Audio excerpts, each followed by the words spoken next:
You can clap. You can clap now. Yeah. I forgot. Let me put this on. It'll help pad out the runtime of this talk.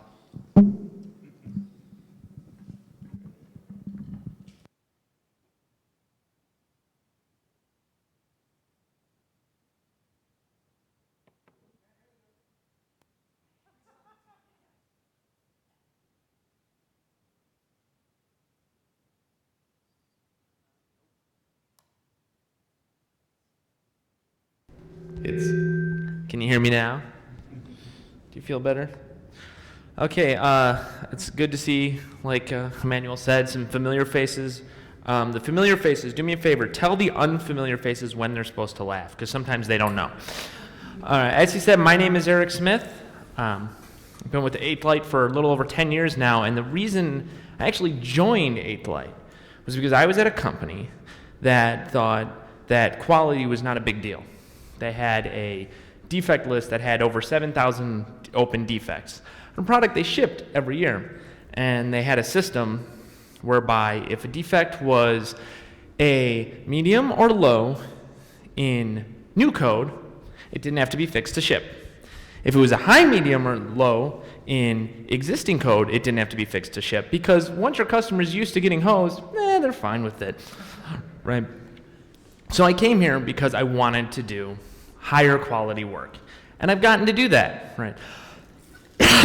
Now, this is a software craftsmanship meetup, which means all of you know TDD's already won, my talk title is bullcrap, and we can just get done eating pizza, which is good, because I didn't finish my dinner, right? So, TDD is won, the debate's over, you guys have probably all heard this guy, right? You know, the software craftsmanship movement in many ways got kicked off at Agile about 9-ish years ago, where Bob stood on stage and yelled, "Craftsmanship over crap," right? And he has gone on record, usually, like, well, he starts pacing back and forth, if anyone's ever seen him talk, and just glares at everyone kind of like that and says, "You are unprofessional if you write a single line of code without a failing unit test." Now, if you've met Bob, you know his favorite language to deal with, to write code in these days, is Clojure. Clojure is a language created by Rich Hickey. We're going to see some code in Clojure script today, actually. Rich Hickey has also given talks about TDD, where he has compared it to guardrails and called it stupid. But you know what, maybe Rich doesn't know what he's talking about. Maybe Rich isn't a professional. Maybe he works for free. He also, Bob does, works on a Mac exclusively.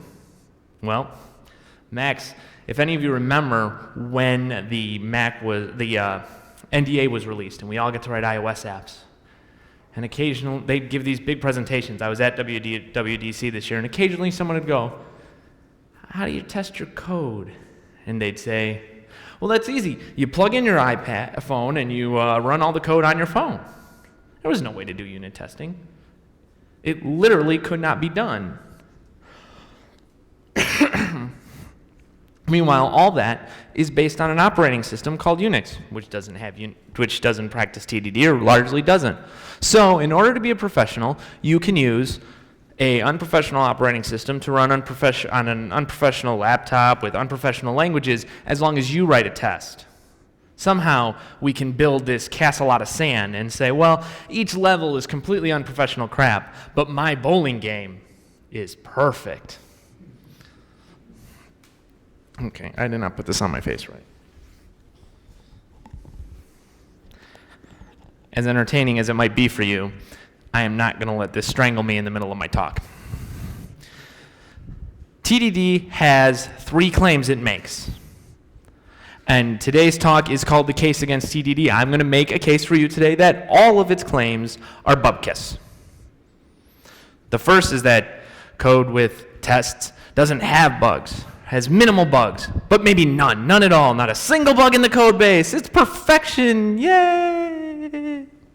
Right, because there's no bugs in the code base, we can refactor without fear. We can just change big old swaths of code, pull stuff out, put things in, right? And we'll work fast by working well. And that is actually the second claim TDD tends to make. Whoa! Somebody must have written unit tests for this piece of software. And it's faster. We're going to be faster. The reason we're going to be faster is because we're going to get fast feedback on whether our stuff works. And we're going to be faster because we're always working on good code, on clean code. And it's all going to be working. So we'll be quicker. And finally, the third big claim is that the design is better. TDD promotes simple design. It promotes the minimal amount to do in order to make sure that you've got just enough to make your test pass. It follows the laws of simple design. It's wonderful, and everything's good, and we can all go home. So let's dive into the first claim, because it's the biggest. The reduction of defects. Okay, I have here some Clojure script. Just a little bit, don't worry. We're going to use this little piece of code to demonstrate how and where TDD can fail. So does anybody out in the audience care to take a guess what this code does? Updates the game. Thanks. Perhaps there's another detail in there. Do you think the code could... Oh, sorry. Go ahead, Rick. It looks like it's updating the game state. Okay, it's updating the game state. I can give you a little more detail. What this actually does is takes the game state, which is a hash, runs it through a series of transformations, and because this is Clojure, everything is a value, so it calls a function and returns a new hash that gets the new state, and then associates it back right to the state that it started with and returns it. Pretty simple. Could the code be improved? Is there something in there really bad, or? Seems pretty good, right? Like, nothing particularly wrong about it.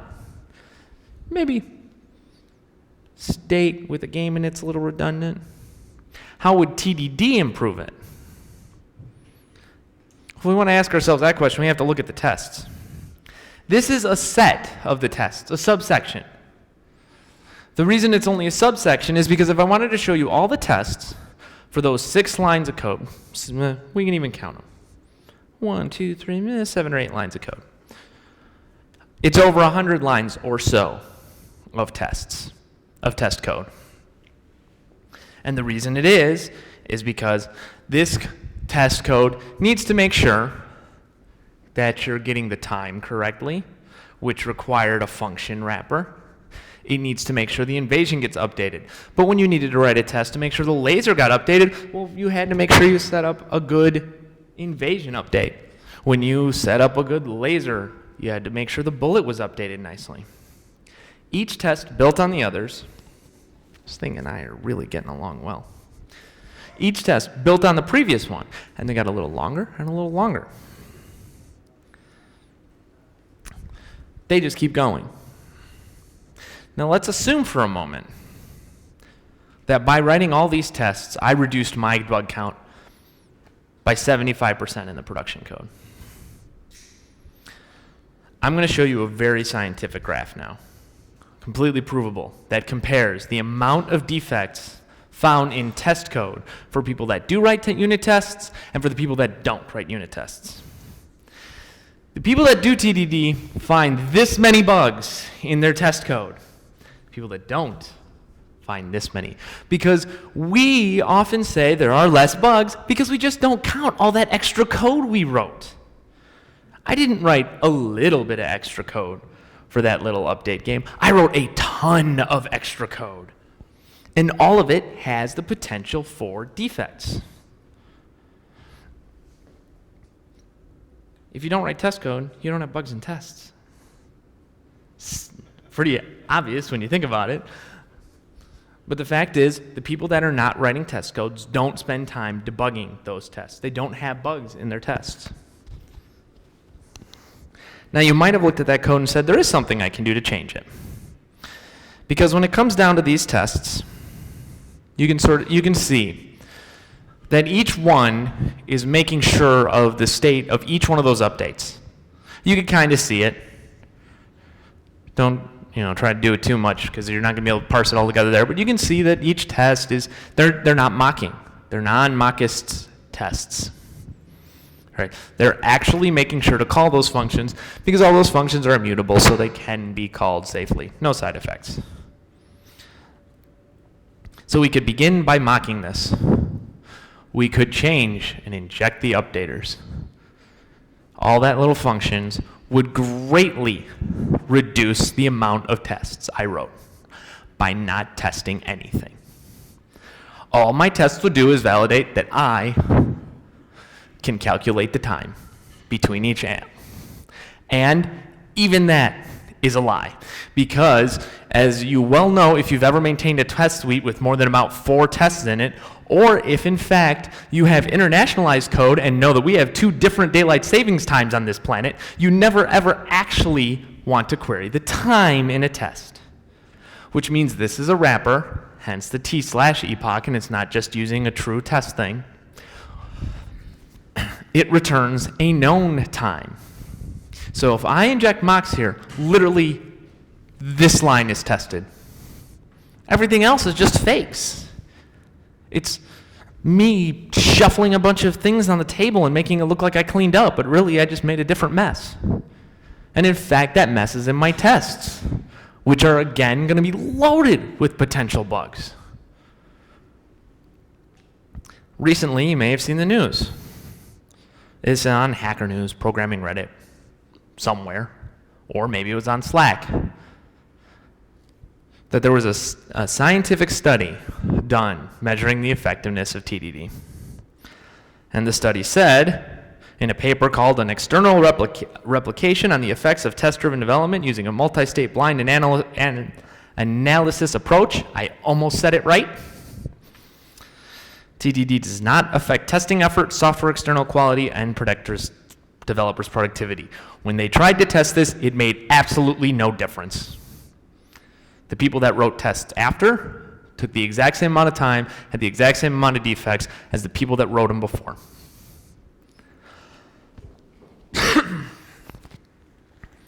Now, fine, you might say. Okay. So you can write them after and catch no more new bugs. But I'm faster, right? I'm faster. I have living documentation. I have clean code. I can refactor, making me faster because I can make it simpler for next time. Let's start with the argument that we're making living documentation. What does this test do? What is it testing? You can read the string part. Good for you, sir. That's okay. I wrote this test, and that's the only part I can understand. It sets a static time value. Good. It does set a static time value to 2. There's some mocks in here. There's some keys. Let's get a show of hands. How many of you do test-driven development most of the time? All the time. Come on, now I know there's apprentices in here. You better put your hands up or you're in trouble, right? How many of you find that your most complicated code is in the unit tests? Yeah, happens all the time, especially in code that's really procedural or really just do thing. The tests actually get more complex in the code because as hard as we try to make our production code clean, our test code gets complicated. And we all know that if you try really hard and make your test code really clean, you'll have no idea what it does later when you come back to it. Because test code needs to be self-explanatory. And the more abstract you make it in an effort to make it clean, the harder it is to actually follow the next time you need to do it.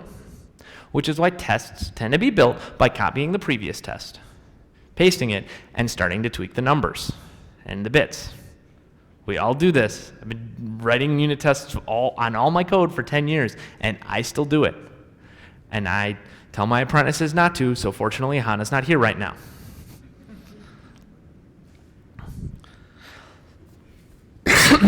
Once again, this code can be riddled with defects. You guys got continuous build, and gals, you got continuous build servers?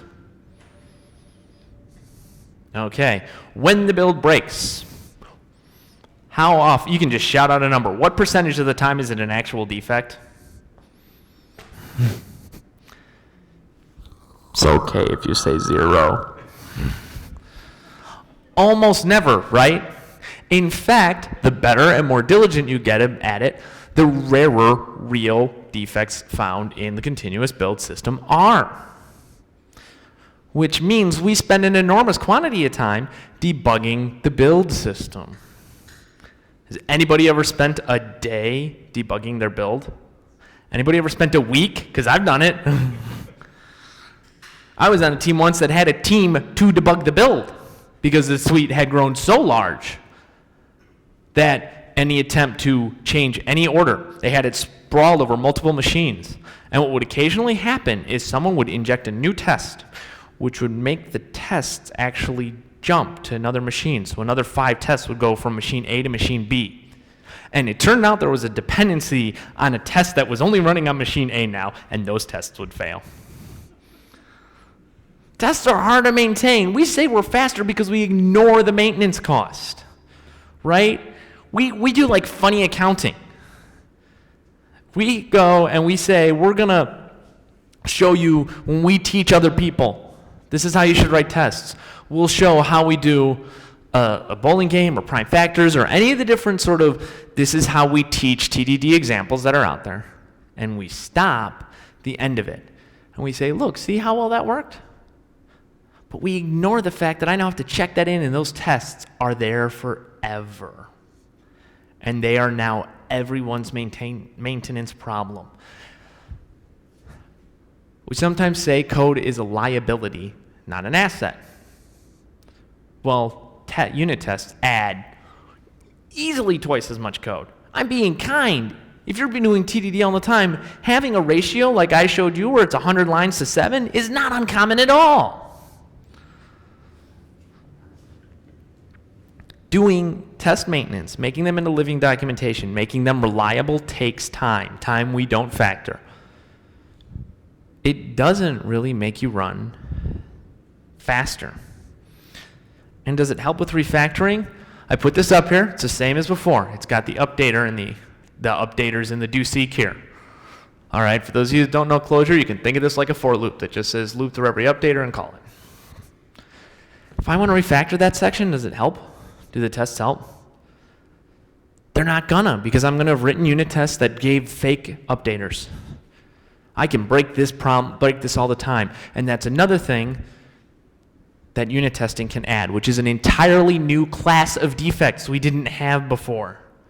Say what you will about people that write 1,000-line methods or functions. They don't start injecting dependencies, which then break because all the wiring didn't get worked out, right? We do this, and we introduce defects that way. And I would have only done this for testing. Same idea. Imagine I had done this and actually injected updaters. What if I switched to actually inject the updaters test? Well, if I'm doing true isolation testing, there's a good chance I've mocked out update game everywhere I call it. No test will tell me I screwed it up, and it'll be broken everywhere. And finally, though, we always talk about feedback, right? The tests are running all the time. We get feedback, we get feedback, we get feedback. Okay, well, let me do a quick demo.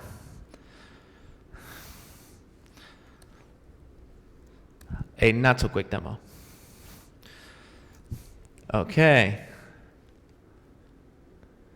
This is my current pet project.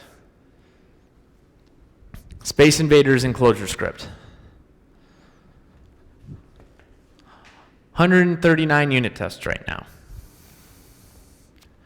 Takes a second or two to run the tests. Not bad. But let's go over here. I've got the actual game over here. Do the tests over there actually tell me if the game works? To some extent, yeah. But in other ways, they don't. I don't have a test that tells me that once the bullet gets to the top of the screen, I'm stuck in the upper left-hand corner. Did it take me any longer to look at the actual app? No, not really. The tests in the app were pretty much the exact same speed.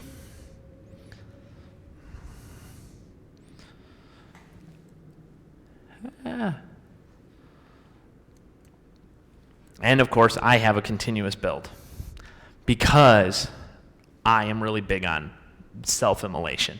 I gave myself a continuous build despite the fact that I don't actually deploy this app anywhere and I'm not working with anyone else on it. Because that's what you do, damn it. It's the right thing. The continuous build fails? Does it matter? Probably not, yet I have it there. What are the odds I'm going to finish this if I got things like that causing me problems? You think I'm going to finish anything when I'm working on my little toy hobby on the train? Oh, build's broken. Forget it. I'll just do something else. All right. But finally, right, we have better design. The design's better. It's better. How do we define better design? Oh, that's easy. We define it by saying it's more testable. So you see, TDD produces better design because it's more testable because it produces better design. And that is what you call a circle. The fact of the matter is, we don't even have an accepted definition of what better design is. We've got a lot of principles. We don't know if any of them are real or full of it. Is it better that my code's immutable versus mutating? I don't know. There are days when I'm really happy it's immutable. Hey, everything's just calling a function and I can tell what comes out. The other days I'm like, you know, look, every damn function's got to worry about returning in this, and I've got to keep track of where stuff is all over the place because nothing just holds the goddamn state. And in the case of design where we start injecting mocks, isolation testing, right? Now we're saying heavily mocked code is better because we skipped the testing. Right? We mocked out the object by decoupling it so that we don't have to have it affect our tests. And so we're better? I can't actually even follow the logic at this point anymore. Like, what was it, 2 years ago when DHH did the whole TDD is dead thing? And we made fun of him because he has goofy hair and says silly things sometimes? But he talked about test-driven design pain. This exists. It's not a thing he made up. Sometimes people change the code to make it more complex solely for testability. Bob Martin, the angry face at the beginning, for those of you that didn't recognize him, often says the second guy pays for abstraction. So if you're teaching the single responsibility principle, people can use that to just tease everything out and say, well, no, you can never actually do anything because every method has to only do one thing, and once it's 2 lines, it's doing 2 things. Oh no, we can never get anything shipped. So I'll say, lags, the second person pays for abstraction. Don't make the abstraction until the actual product forces you into it. But when we write these tests, we frequently have to force abstractions that aren't necessary because the client is, as we often brag about in TDD, those tests are the second guy. And now we're making the first client pay for it. Every time you add flexibility for the sake of testing, you're making code more complex. On some level. Let's compare my 2 different versions of this function. This function is simpler because it's a loop with 1 call. It's more complex because it has dependencies that can break. It's more complex because there's more you have to follow. It's more complex because when you read it, you have to understand what an updater is. The one on the top is not what we would call OCP. I have to change that function every single time I update. You may have noticed the bullet does not run into any of the little space invaders because I haven't added that function yet. But the one on the top, I know exactly what it does now. There's the rules of the game. There you go, there's space invaders. I'd say don't copy me, but I'm copying someone else, so I think you're okay. So I think I've proven beyond a shadow of a doubt that all your unit tests are a waste of time. We shouldn't have bothered. The last 10 years of my life were complete and unadulterated waste. What do we do? Well, I showed you all this stuff in Clojure script, which is going to make the next thing I show you be a little ironic, but one of the things that happened with TDD is that it came out of the Smalltalk community, which is a dynamically typed language. It got popularized in Java, but it was really made popular in languages like Ruby and JavaScript, where, Lord knows, you don't have any frickin' types, so you need something. Right? We need static typing. I abandoned it years ago, and I'm looking back thinking I regret it, right? Static types are free tests. And we threw them away because we didn't want to type them. Like, literally type them. And they happen before it even runs. For all our unit tests, anybody who here works in a dynamic language has at some point had code that blew up because the types weren't what they thought. The Clojure code I showed you before, every function takes a hash and returns a hash, right? You sure? Because I know I'm not. Okay? You can't forget to write the type checker. You can forget to write a unit test and make sure all your parts of your contract are there. Funny I showed you Clojure, right? In the Clojure world, they don't do TDD. They think that's guardrails. Rich Hickey told them it was silly. They do everything in the REPL. They even call it REPL-driven development. And apparently, they have REPLs with menorahs in Common Lisp, which is kind of cool. What if all that maintenance pain I talked about was just gone and we tossed it away? We get the feedback from the tests we want, but we don't make everyone else maintain our half-finished thoughts that tests often are. Other alternatives? Fun fact, design by contract is older than test-driven development, and a lot of your object-oriented principles come out of the same people who invented it. I'm not going to do an entire talk on design by contract now, not the least of which because I am not even remotely close to an expert at it, or even all that good at it. But the basic gist is every method, function, class, whatnot has invariants, preconditions, and postconditions. Clojure has this built in, at least in the form of pre and post. I can tell you a story about a project I was working on a couple of years ago. Tested the crap out of it. Really, really good unit tests. And I had two gnarly functions that, despite all my best efforts, could not break down the way I wanted and continually caused bugs. Come up again and again. And I would write tests going, oh, I'm sure this test reproduces it. Nope, that one passes too. God damn it. Until one day, I put the contract in and I let the app run. 20 minutes later, the bug was fixed. Now, I kept all those other tests too, because I'm a big fat weenie pants. But fact is, the design by contract at that moment gave me a lot better feedback. The next logical step ends up being things like quick check, property-based testing. Rick Winfrey's here. He can tell you all about Haskell and property-based testing. He's shaking his head no now, but he is the biggest expert in the front row, I'm almost certain. In fairness, I haven't met you four before tonight. Preconditions and postconditions only give you some, or they can give you some more complicated feedback. What this does in Clojure, we're not going to go again into super details, is it starts putting types and requirements on the methods. So in Clojure, this is a multi-method. You can think of it like polymorphism or switching on type that says when the game state is named playing, call this version of the function. There's another function elsewhere. And you can start writing these specifications that say exactly what your contracts are. It's the next logical step from design by contract. Where you say, this is what the state of the system needs to be when I call into the function and when something comes out of it. And you can even put them in the middle. Those don't do anything at runtime, but they have this beautiful thing down here where you can just call, it's called checker, that will generate hundreds of valid scenarios, maybe thousands, depends on the setup. I suppose maybe millions, but I don't have the patience for that. Anything within the range of valid inputs and outputs, and makes sure that when for all or as many valid inputs as it can think of, you'll get valid outputs.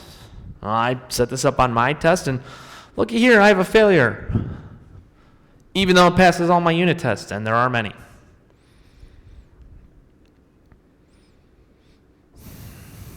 So should we abandon TDD, right? I went to a Craftsmanship meetup, brought all you here, and instead of having a kata battle or showing you the latest way I write unit tests, I basically told you that your whole lives are crap. So here's a different code. Checks the collisions between two bounding boxes. Very simple stuff. I have no idea how to write quick check tests for this. It only returns true or false. Wow, there's a great contract. I need, at that level, I need unit tests. I need to check that if I send it two boxes like this, they don't collide. If I send it boxes like this, hi camera, they collide. And I need to do all the sides and I need to do the corners. And I only know how to do that with TDD. Fact is, if you wander around online long enough, you'll find somebody saying something along the lines of, TDD is great, but it's a tool in the toolbox, and I recommend a pragmatic approach. They will never tell you what the pragmatic approach is, because what they're really saying is, I don't want to do it, and my boss told me I had to. Until such time as I know how to do a completely better way and when to turn on and turn off TDD, I'm still going to write unit tests for all my code. And I fibbed a little at the beginning of this talk. In a different paper called On the Effectiveness of Test-First Approach to Programming, the science said, main result is that it worked. Those who wrote tests first wrote better code, less defects. It's all much better. And what does this tell us? We have one study that says it doesn't work, another says it works great. It tells us that we're crap at studying our field. We're terrible at it. I believe if you add the number of participants in these two studies together, you get to almost 40 people. I'm pretty sure given 40 people, I can prove almost anything. Right? But it also says you're software craftsmen or people, software craftspeople. I'm going to get better at that. We don't need to be, TDD is not equal to craftsmanship. It is to Bob, and he helped popularize the term. But truth of the matter is, there are a lot of ways to write great products.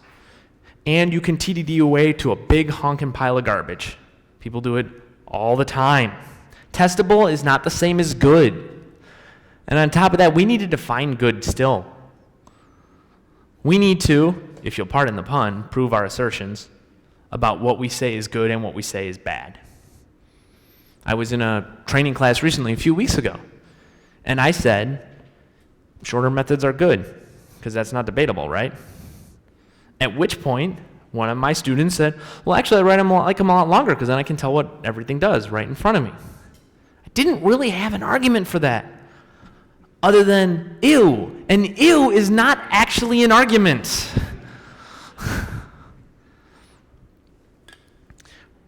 We need to kind of not be jerks when we get into other people's code bases. Maybe I see this more than some of you do because I'm a consultant. I go places every 6 months, every year, right? But I see people check out code all the time. Not me, I would never do this, but other people would check out code and be like, oh my God, what idiot wrote this? There's not a damn test in it.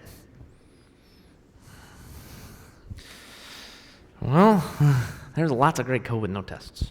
So maybe that person isn't an idiot. They might be, but you don't know that yet. And maybe you could try to find out why there aren't tests written. And finally, we need to remember that everything is a trade-off.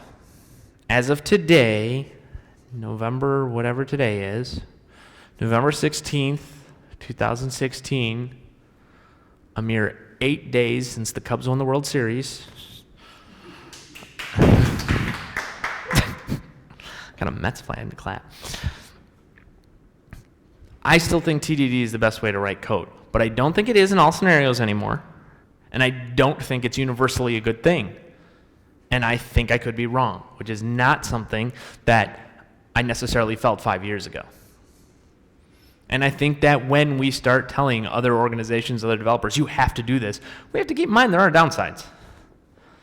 10,000 tests in a build is a downside on many levels. On other levels, it's not.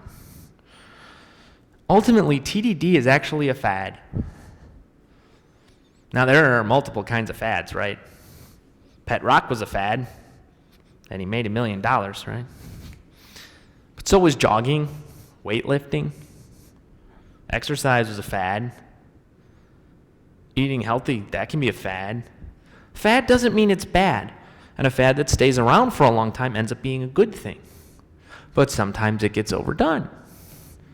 TDD is a fad right now. It's born of good intentions. It has some primarily anecdotal evidence behind it. And its time will probably pass when we move on to something much, much better. Some of the things I mentioned today might be the better things. Some of them might not. It may be something we haven't even talked about yet. Maybe formal proofs will come around to being possible in a reasonable amount of time. You know, or maybe someone there in the back is going to invent something that, or has invented something I never heard of. But it's a fad, and we should remember that so that we don't judge other people who don't do it. And that is my talk.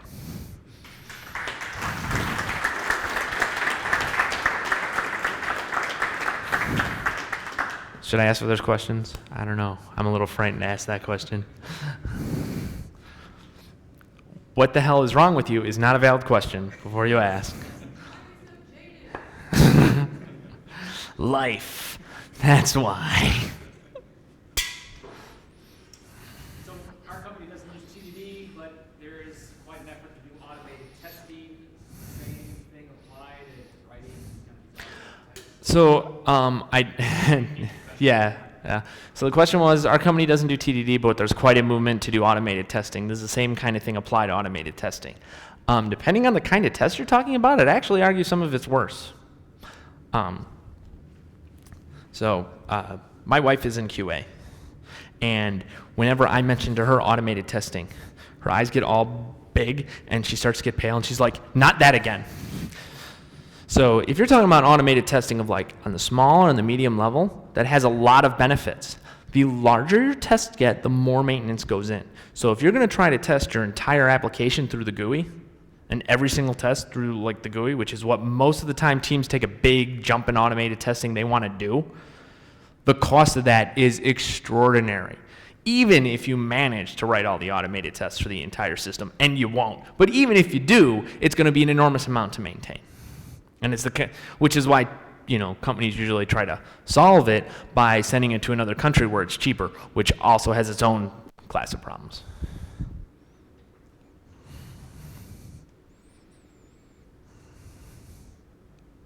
Are there other questions?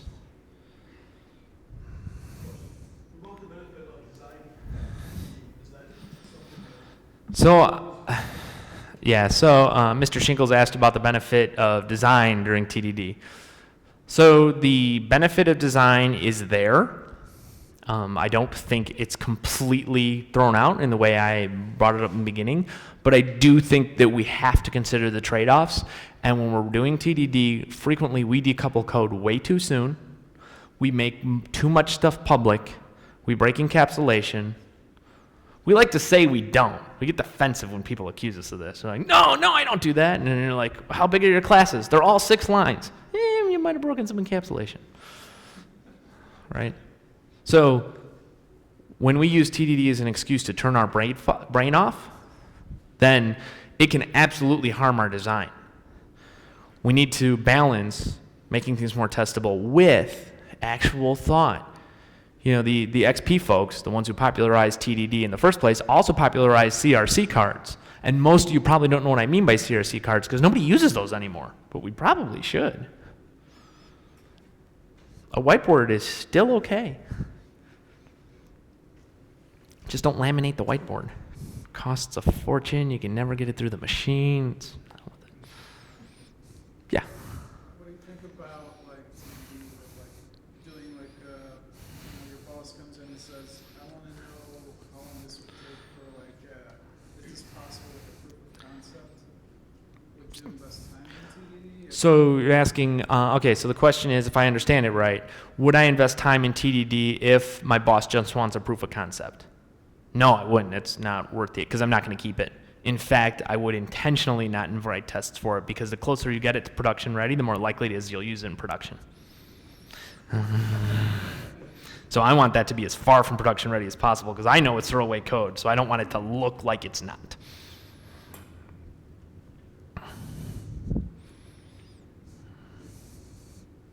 Yeah.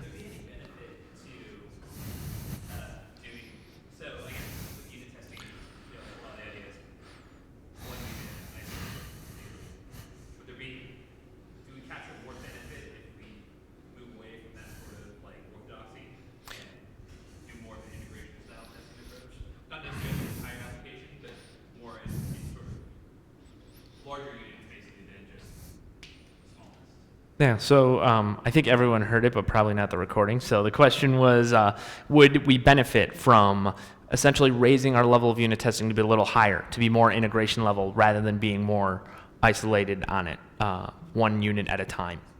The answer is sometimes, right? Just like anything, right? It is a trade-off. So tests that are really localized are really fast, and they're really specific, and you don't miss stuff. Tests that are at a higher level probably catch more defects, catch more mistakes, but they can be slow. I just, about a few months ago, rolled off an Ember.js app. And if you've used Ember, you know that the default testing suite that comes with it kind of discourages unit testing and pushes things into what they call integration and then acceptance level. And that could be so frustrating to work with because when you're trying to write a test just to make sure a dang button gets checked, I really don't need to start the entire app and log in. So in each case, I think there is a trade-off. And in some cases, I think that trade-off might be, so in the example I gave today, I mean, like, that's real code. That's my real hobby project. And I might really throw out the tests for that one section because I don't want to inject a dependency to make it truly isolated. I don't think that gives me any benefit. I think it makes it more complicated. And I also don't want to maintain these tests that are really hard to follow. And I could spend a lot of time refactoring them that might make them easier to follow and a little less funky. But I also want to actually make the invaders blow up. I only get an hour or two on the train. I think you had a question? Yes. I don't know Clojure, but I do know Clojure languages like C#. So, compound question.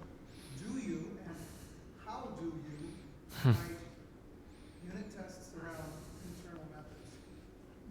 Okay, so the question was, in a language like C#, like an OO language, how do you write unit tests around internal, do you and how do you write unit tests around internal methods? So, we could actually extend this talk out for a long. The short answer is no, I write the test through the public interface and make sure the internal methods get exercised through the public interface. If it doesn't get called through the public interface, why does it even exist? Most of the time, my private methods get extracted. Now, to your point, or maybe this wasn't your point, but those can get, over time, confusing, especially as your classes turn into more of an iceberg, right? Small public interface, large implementation. And that's where we, as TDD people, tend to break off tests, and then break off classes, and we make new classes, and we test those. Sometimes that's a really good design choice. Sometimes it's not, and we just did it for our own benefit. And I kind of apologize. I realize on every single question, I'm kind of saying both sides, but that was sort of the point.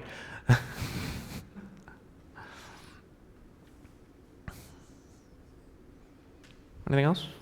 Another one? I did not expect there to be questions. I've heard it in some places where, they started TDD, so let's say maybe all their legacy code has not been implemented with TDD or doesn't have really great tests. All their new code is, unit tested or they encourage TDD. So have you seen that different approaches to a lot of shops where they have some legacy code that's not well unit tested, and all their new code is approached with TDD? Yeah, so the question is that, have I seen a difference between shops that started without unit testing and then with new code, they start adding unit tests to their code. So broadly speaking, the new code will be much better. However, the developers are also better at their job because they've been doing this longer and have learned from the stuff they left behind. So some of the improvement may be due to tests, because I've knocked tests a lot, but the truth is they do have a lot of benefits that at a craftsmanship meetup you guys really don't need enumerated. But the fact is, a lot of the benefit also comes from the fact that you're a better developer now. And when a system grows, you usually know more about it. All the hardest stuff's at the beginning when you're sort of like, blank sheet of paper. Yeah, and then usually they ask, how the heck are we going to test this old stuff? Prayer's heavily involved. Usually it's how do we know if we broke the old stuff, because it's so old that most people don't know exactly what it's supposed to be. At least all the cases, right? Yeah, and I actually, mentioned that, in many cases, you don't even know if you broke stuff, if you have to change the old things. And I do think that is a case where higher level integration tests actually really shine, is when you have to identify a section of the code, especially if like there is a part of the system that is just broken, tested or not tested, right? Like I've written sections of code. Actually, sections of code is probably a good description. That I tested the heck out of at the unit level and it just sucked and they didn't work. And then you try again and it sucks and it doesn't work. And then someone else tries and it sucks and it doesn't work. It happens, right? We're all human. Or it sucks and it doesn't work and it's not unit tested. At that point, high-level tests can really help. I call this the, in case of emergency, break class approach to integration tests, right? Like bust them out. You just don't want to keep all of them. Because once you've put a big scaffolding around it and you've cleaned it up and it's been green and good for a while, a bunch of those tests are going to have a high maintenance cost. Start selectively chucking them. They're not actually providing benefit anymore because you fixed the root problem. If you ever get to the point where you fix the root problem, which does not always happen.